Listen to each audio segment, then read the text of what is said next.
Nous sommes sur le site de Bab Irli. Le coup d'envoi des assemblées annuelles de la Banque mondiale et du FMI a été donné ce lundi. Marrakech est le temps d'une semaine la capitale de la finance internationale. La première fois au Maroc, la deuxième en Afrique. Le Gotha de la finance du monde entier est donc réuni avec pour mot d'ordre améliorer la résilience des États, renforcer la coopération internationale et limiter les fragmentations politiques.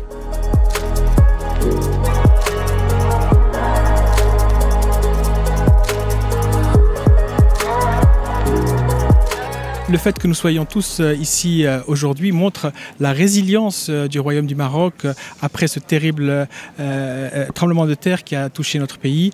Mais cette résilience était là grâce à la mobilisation de tous derrière Sa Majesté le roi Mohamed VI, que Dieu l'assiste, qui a permis aujourd'hui à ce que, juste un mois après ce terrible tremblement de terre, les assemblées annuelles de la Banque mondiale et du FMI se tiennent ici à Marrakech en parfaite coordination. Le panel d'aujourd'hui était important pour présenter au monde entier, puisqu'il était retransmis à l'international, pour montrer quelles sont les opportunités d'investissement qui existent au Maroc et comment le Maroc aujourd'hui est en train de saisir les opportunités qui s'offrent grâce à la décarbonation de l'industrie mondiale d'un côté, mais aussi grâce aux relocalisations des chaînes de valeur mondiales. Ça a été l'occasion de mettre en avant l'ambition partagée telle qu'elle a été définie par Sa Majesté le Roi, que Dieu l'assiste, et surtout les mécanismes par lesquels cette ambition aujourd'hui se met en place et d'enclencher sur un certain nombre de réformes stratégiques pour le Maroc. Et bien sûr l'occasion aussi d'appeler l'ensemble des acteurs internationaux présents aujourd'hui, notamment les acteurs de financement de l'économie, à se mobiliser pour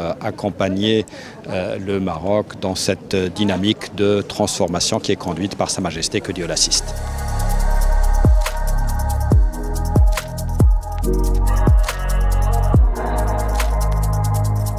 Il est clair, le Maroc a réussi au cours des dernières années à faire face à des chocs importants. Covid, tout ce qu'il y a eu après ça, jusqu'à la dernière crise dramatique du tremblement de terre. Et donc le pays, la société civile, l'économie a réagi très très vite. Et ça, c'est un signe qu'il n'y a pas seulement une volonté, mais aussi il y a une capacité. Et c'est quelque chose sur lequel il est important d'investir dans l'avenir. Aussi, il est important de prévoir les chocs. Et c'est pour ça, il y a une semaine, nous avons approuvé une ligne pour soutenir le Maroc dans des réformes de long terme, pour prévenir les chocs, pour développer une économie qui s'adresse aux questions climatiques et aussi pour rendre ce secteur un secteur créateur d'emplois. Plusieurs défis sont à relever. Un programme riche nous attend et les conclusions de cette grande messe pour un Maroc plus résilient, pour une Afrique plus solide, ne peuvent être que prometteuses.